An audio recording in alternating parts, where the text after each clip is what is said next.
Thank you, Hanley. Distinguished guests, business leaders, ladies and gentlemen, on behalf of the Competition Commission of Singapore and the Singapore Law Academy, I thank you all for your presence today. And the Singapore Business Federation is honored to be a supporting organization in this conference. We're grateful to be represented at this platform to champion a pertinent issue such as competition law.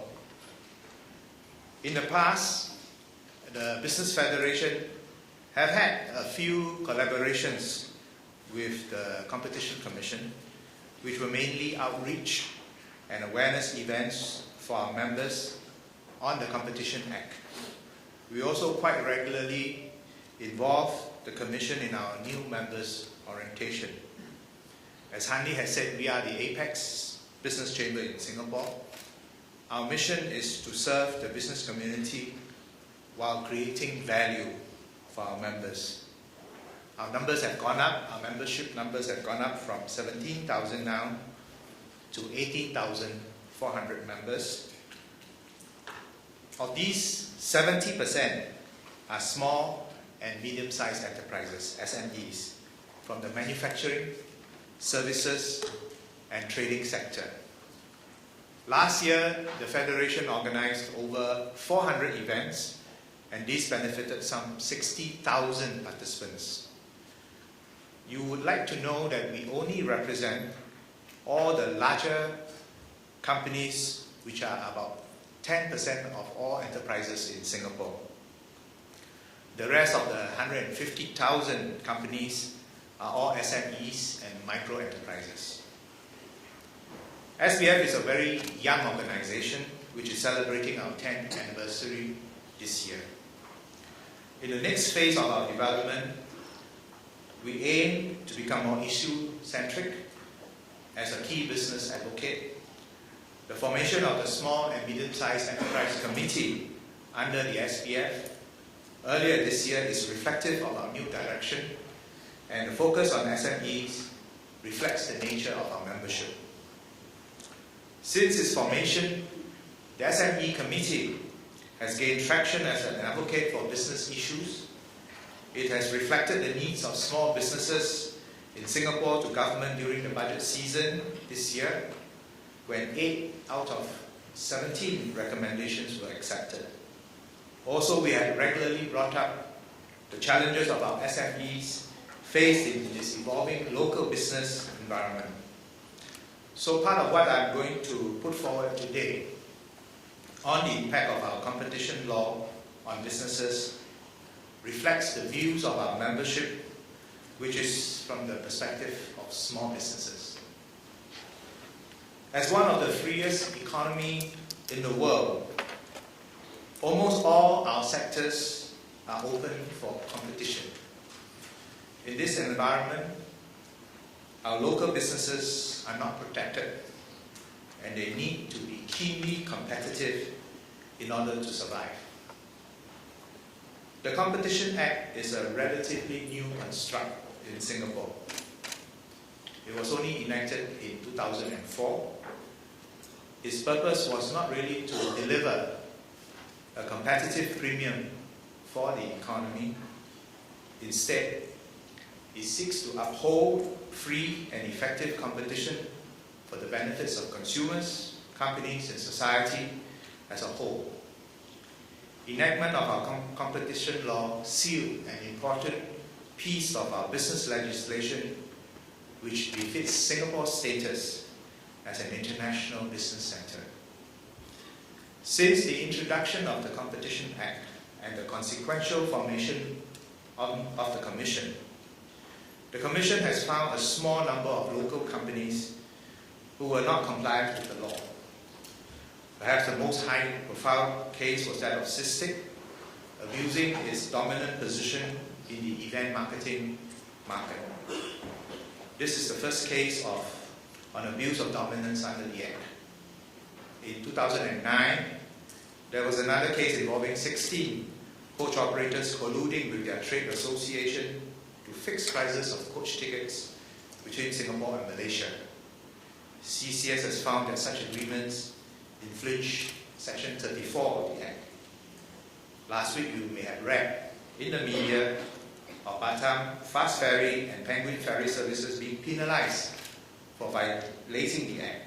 Both companies also infringe Section 34 of the Act by sharing confidential price information on ferry tickets sold to corporate clients and travel agents. These are some examples of companies either blatantly or ignorantly transgressing the law. Apart from SISTIC, you will realize that the other companies that ran afoul of the law are mostly SMEs. There could be more cases if the authorities have not taken what I consider to be a light touch approach to enforcement. Our intuitive sense is that the majority of our companies are not familiar with the Competition Act or feel that it is not quite relevant to their daily operations. Small businesses are mostly concerned with their bottom line and therefore unlikely to regard competition compliance as a priority.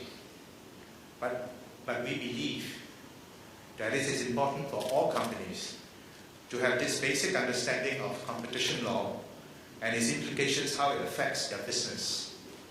Therefore, there is a need to create even more awareness of this issue among the SME community. We would like to validate this observation that I've made, and I'll be happy to work closely with the Commission to address some of these gaps through outreach and other activities. Since most businesses in Singapore operate in a competitive environment, you might ask, how can I benefit from being competition compliant? If local companies develop an international reputation for not engaging in anti-competitive behavior, this will stand them in good stead when they go overseas. Prudent and far-sighted companies will recognize this benefit of complying with the competition law and then establishing their own compliance program. Having knowledge of competition law will enable companies to raise awareness of anti-competitive behavior, detect anti-competitive behavior early, reduce the risk of liability, and prepare them for equivalent regulatory requirements overseas. CEOs and management play a vital role in imparting a culture of compliance within an organization. As leaders of the organization, CEO and management are responsible for steering it in the right direction.